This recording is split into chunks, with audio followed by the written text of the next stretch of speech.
know.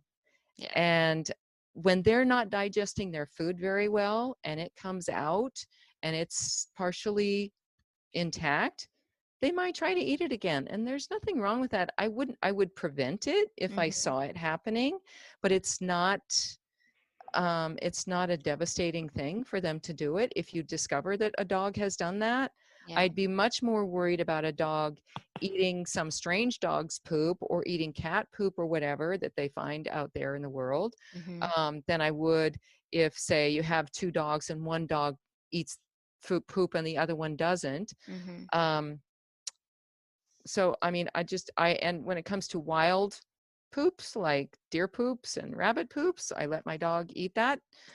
Even horse poop. Yeah. Um, Interestingly, the dogs that I've seen eat horse poop will eat grass-fed horse poop, Mm-hmm. but not straw or hay-fed Yeah, grass that's or interesting. hay-fed horses Mm-hmm. um, poop. So, yeah, it's a huge range, and it can be something you want to prevent. It's probably almost always something you want to prevent. It's not the best thing, but it's not Right. it's not horrible either. They just don't have the aversions that we do. And so let's face it, some of our aversions are irrational. So, what about the grass eating? Yeah, nobody really knows why dogs eat grass, but lots of dogs do eat grass. Even properly fed dogs eat grass.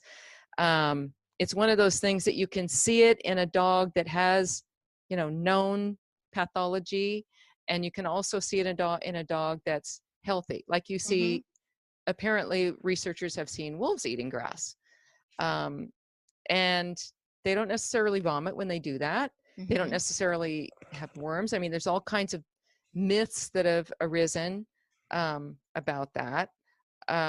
Like, oh, the dog is not feeling well, he's trying to make himself vomit or whatever. I don't think you can come to any of those conclusions. I just don't think we know why dogs do it. They don't always Right. vomit. It sometimes comes through intact, sometimes it doesn't. Yeah. I don't think they can digest it because they don't have the equipment. It just doesn't break down. Yeah. Okay. But So, one of the other questions that we have is on environmental toxins. Can you explain why maybe this is something that we don't have to focus so hard on? Like, I think people think, oh, I got to worry about this and this and this in the house. Why does proper feeding protect our dogs from toxins like that? Do we need to be extremely concerned um, about toxins in our environment when it comes to our dogs?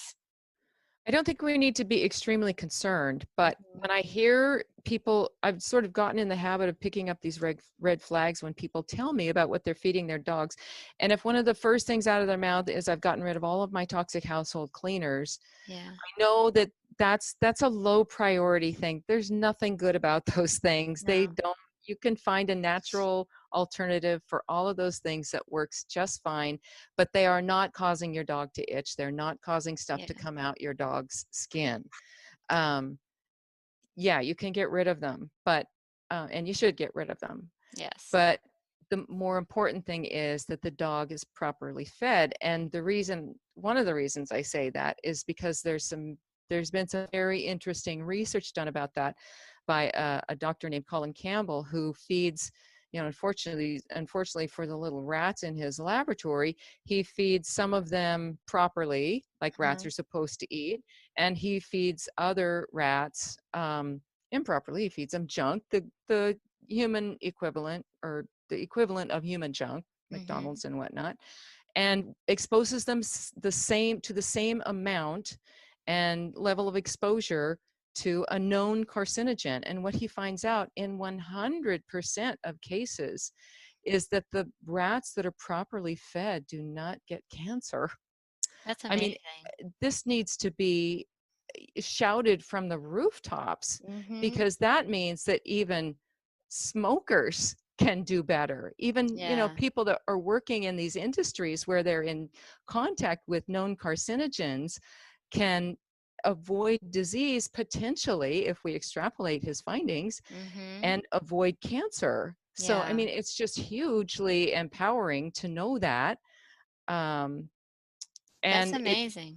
yeah, it really is. Yeah. He talks about this in his book called Whole, WHOLE. Okay. And there's probably lots of other papers and books that he's written too where he talks about, but that's the one that I Yeah. heard about it in. It was very impressed with that. There's some also some other new research that is coming out of the Voyager Wolf Project in Minnesota with the University of Minnesota, and they've done many peer review articles on the ecology of wolves. And one of the fascinating things, I think it's really cool that this research is now coming out that validates your 20 plus years of observation Right. in dogs and their health. But one of the coolest things that I thought was that out of 2+ months of the year, 80% of these wolves' diet is a single fruit, blueberries. Blueberries. I know. Isn't that amazing? Yeah. And I mean, the fact of the matter is wolves have been known to go 2 months without eating anything at all, even longer Mm-hmm. than that. Yeah. They track wolves and they know precisely what they eat. And now they have cameras set up everywhere and they see what they do and everything. They see all their behaviors and their injuries and how they recover from their injuries and whatnot. Um, but yeah, it is really fascinating. And the rest of the time, these wolves are eating very lean, very um, they're not eating every day. They're not eating by the clock, you Right. know. Yeah, I think So, that's the one that also had observed the feeding every 3 to 7 days right, on right. average. Yeah. Yeah, Yeah. yeah. That's amazing. Right.